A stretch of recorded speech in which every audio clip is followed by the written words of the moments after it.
Сәлем барлықтарыңызға. Бүгінгі раскладымызда жігіттің өмірінде не болып жатыр, соны көретін боламыз. Жігітіңізді ойлаңыз, немесе тек қана жігітіңізді емес, ініңізді, ағаңызды, әкеңізді, күйеуіңізді ойласаңыз да болады. Яғни белгілі бір ер азаматты ойлаңыз іштей. Сол жігіттің өмірінде не болып жатыр, жігітіңізді ойлаңыз, есімін іштей атаңыз, дауыстап та атаңыз, туылған жылын көз алдыңызға елестетіңіз, суреті бар болса суретіне қараңыз. Бірінші жігіттің энергетикасын тауып көріп алайық, қандай ер адам бүгінгі раскладқа келіп отыр екен.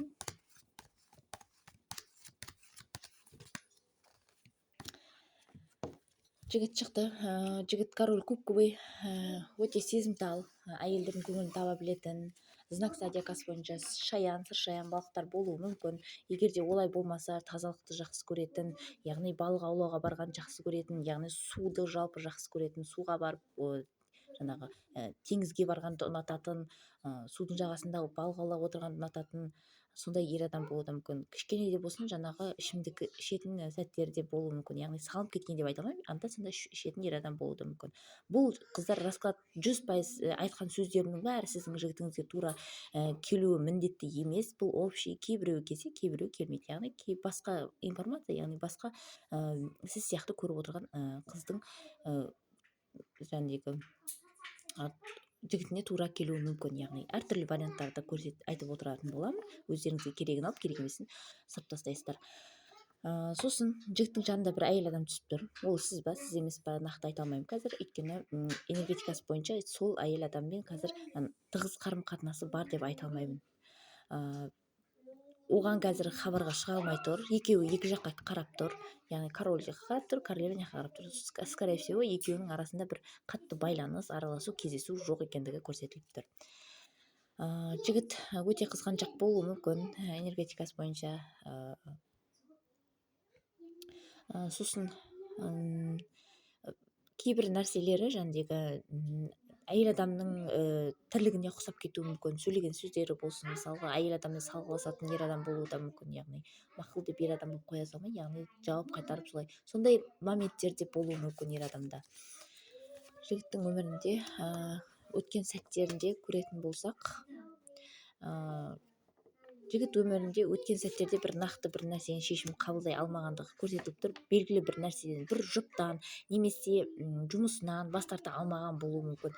Яғни өзінің ішінде сақтап жүрген жігіт ол адамнан, яғни ол әйелден кете алмайды, немесе сізден да бұл жерде белгілі бір фактордан, жұмыстан болуы мүмкін. Кете алмайды, жаңағы сол жерде жұмыс істей берейін десе, яғни ол жерге сыймайды. Коллегалар жаман болуы мүмкін. Яғни сізбен де сондай, әйел адаммен де сондай жалпы.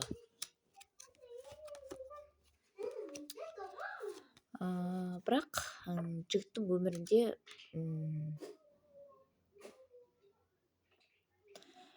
өткен сәттерде үйленген болуы да мүмкін. Бұл ер азамат үйленген ер азамат болуы мүмкін. Өткен сәттерде қазір ажырасқан болуы да мүмкін. Немесе жаңағы осы соңғы сәттерде ажырасайын ба, ажыраспайын ба деген секілді ситуациялар болған болуы мүмкін. Яғни жүріп жүрген қызбен немесе сізбен давайласайын ба, давайласпайын ба деген секілді ойларда болуы мүмкін. Болған болуы мүмкін. Айтып отырмын ғой, бұл жерде королева пентакли шығып тұр. Әйелі болуы мүмкін. Оған жаңағы сезімі қалмай бара жатырғандығы көрсетіліп тұр. Егер де сіз болсаңыз, бұл королева пентакли, яғни сізден ұзақ уақыттан бері кете алмай, араларыңызда бір-бірлеріңізді жібере алмай, жаңағы керемет отношениеде құра алмай кеткен болсаңыздар, стоп немесе пауза екені белгісіз, ұзақ уақыт молчанка, бір түсініксіз, яғни безответственный қарым-қатынас болатын болса, онда жігіттің сезімі соңғы сәттерде сізге суып бара жатқандығы көрсетіліп тұр. Яғни главный әйелден суып бара жатқандығы көрсетіліп тұр. Бұл жерде бұл жігіттің көзіне жаңағы бұл королева пентаклиден басқа әйел адамдарды көзіне түскендігі көрсетіліп тұр. Яғни сіз болсаңыз королева пентакли, немесе әйел болатын болса, яғни сол стоп пауза неге білмей араларында, мысалы бір үйде тұрып жатқан әйел мен күйеу болса да араларында ұрыс, жаңағы жылулық болмай неғылып жүрген болса, онда жігіт басқа жақтан сұлу қыздар көріп, басқа адамның да достоинстволарын көріп, басқа әйелдердің соларға қарай ойы бөлінген болуы да мүмкін жігіттің. Бірақ бұл жерде сол королева пентаклиден жаңа әйеліне немесе жаңа жүріп жүрген қызына немесе сізден, то есть әркімде әртүрлі ситуация. Қыздар жаңа баста айта кеткендей, егерде жеке қалайтын болсаңыздар, жеке белгілеріңіз келетін болса, жеке WhatsApp номерімен жазсаңыздар болады. Жігітте яғни бәрібір де сол королева пентаклиден яғни кете алмау солай түсіп тұр. Бәрібір де сол әйел адамға бәрібір тартып тұратындығы көрсетіліп тұр. Көбінесе жігіт жаңағы сыртқа көз салғысы келеді, басқа әйел адамдарға да қарайды, бірақ қой деп нәпсісін тыйып деген секілді, өзінің дініне берік болып деген секілді сондай ойларды да кейде ойлап қояды, өз-өзін солай тоқтататындығы да көрсетіліп тұр. Енді жігіттің жалпы өмірінде не болып жатырғандығын көреміз.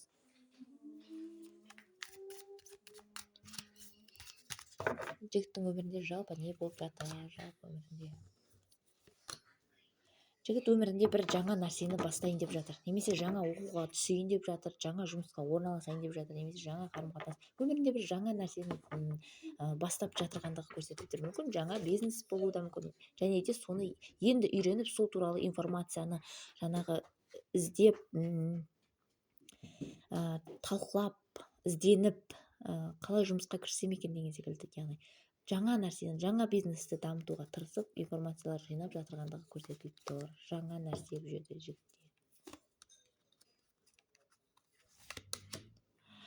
Және жігіт бұл жерде жаңадан ғашық болған болуы да мүмкін. Енді бір әйел адамды ұнатып қалған болуы да мүмкін.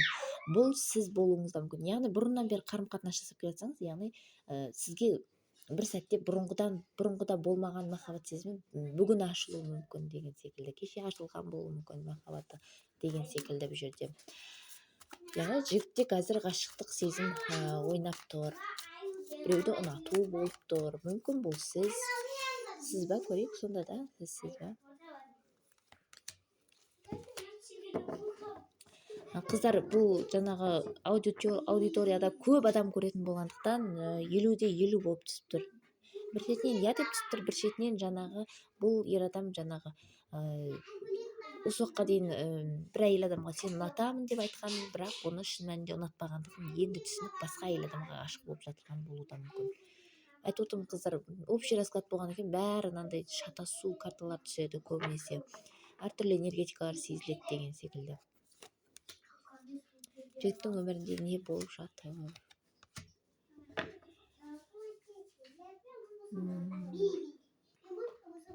Және де жұмысында бұл ер азаматтың көбінесе өзгеріс, айтып отырмын ғой, жаңа нәрсе, көп информациялар. Яғни бұрын естімеген информацияларды қазір естіп жатырған болуы да мүмкін. Осы уақытқа дейін жігітке белгісіз болған нәрселер енді белгілі болып жатырған болуы мүмкін. Бұл балаға байланысты болуы мүмкін, отбасындағы кез келген балаға, немесе жаңағы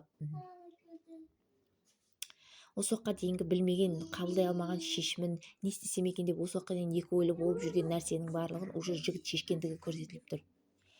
Яғни қыздар, араларыңызда сіздерде жігітіңізден, күйеуіңізден стоп, молчанка, бір-біріңізге жаңағы не шешім қабылдарларыңызды білмей жүрген болсаңыздар, жігітте уже бір шешім қабылданғандығы көрсетіліп тұр. Жаңа нәрсені бастау, сізсіз өмірін бастау, немесе басқа әйелмен бастау, немесе сізбен жаңадан керемет басынан бастау отношенияны, басқа форматта сізбен. Солай түсіп тұр. Осы уақытқа дейін қабылдай алмаған шешімін енді жігіт қабылдап отыр. Енді кірісемін деп отыр. Сізбен қарым-қатынас жасағысы келетін болса, яғни жаңа форматта керемет, онда жігіт қазір сізге қалай подход жасау керектігін ізденіп жатқан болуы мүмкін. Немесе сізге қазір бұрын хат хабарсыз жүріп, енді сізге сәлем қалайсың деген секілді нәрселер жазып, енді іздеп жатқан болуы да мүмкін. Егер олай болмаса, қыздар, мүлде сізсіз өмірді бастап жатырған болуы да мүмкін. Бұл общий расклад, қыздар, жеке ашсаңыздар болады. Жігіттің өмірінде не болып жатыр? Жігіттің өмірінде жаңағы бір оқиға болғандығы көрсетіліп тұр. Ол жаңағы детский нәрсе. Яғни жігіт қалай да болсын, мен честный болсын, нечестный болсын, мен бәрібір мен ұтуым керек. Сот мәселесінде болсын, құлықпен болсын, мен ұтуым керек деген секілді. Сондай позицияны ұстанып тұр жігіт. Балаға байланысты болуы да мүмкін. яғни бұрынғы некесінен баласы болатын болса, соны өзіне қамқорлығына алғысы келіп, жаңағы қандай жолмен болсын, адвокаттарға, сотқа мысалға ақша беріп болсын, өзінің жағына қарата шешім қабылдатқызып алуға тырысуда қазір жігіт. Сол жағын көп ойлап жатыр. Яғни қандай ситуация болсын, сот мәселе, бала мәселесі емес бұл жерде. Кез келген басқа ситуацияларда қалай да болсын мен жеңіске жетуім керек. Әділ болсын, әділ емес болсын, мен жеңіске жетуім керек деп ойлап отыр өмірінде қазір.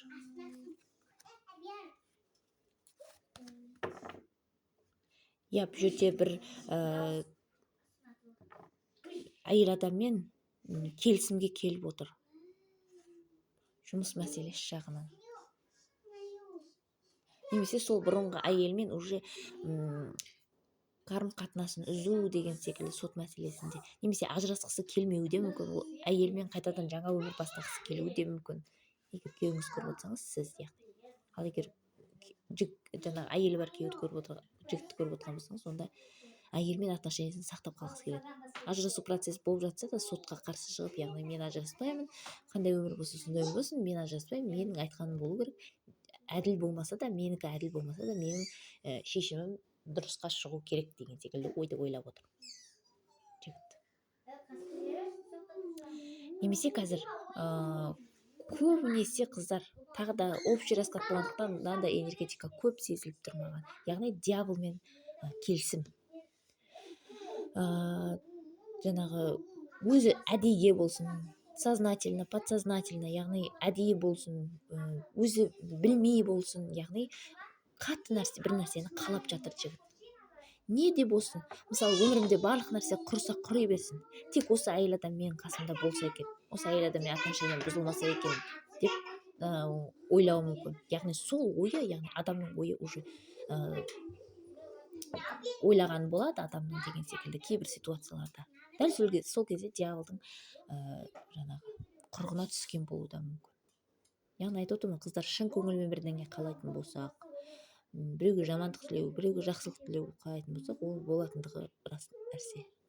Шын ниетпен, шын көңілмен сұрақ. Яғни жігіт бұл жерде көбінесе жұмыс мәселесінде болуы мүмкін. Яғни менің жеке өмірімде отношения болса болсын, болмаса болмақ қойсын, әйел болмақ қойсын, менің жұмысым жақсы болып, бай болсам ғой, мен көп ақша тапсам ғой деген секілді де сондай яғни дьяволмен келісімге келгендігі көрсетіліп тұр.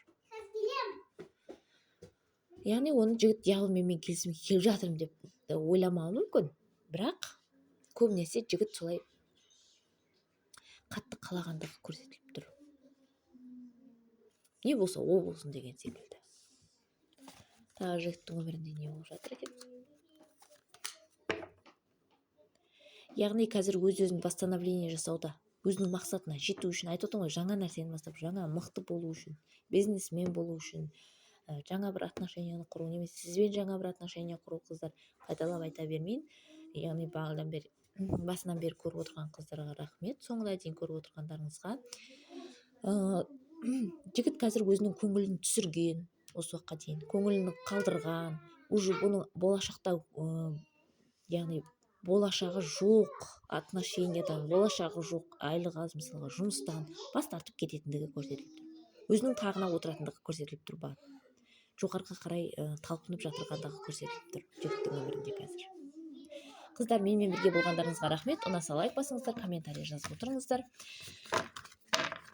Егер де жеке расклад қалайтын болсаңыздар, WhatsApp нөміріме жазсаңыздар болады. Сау болыңыздар.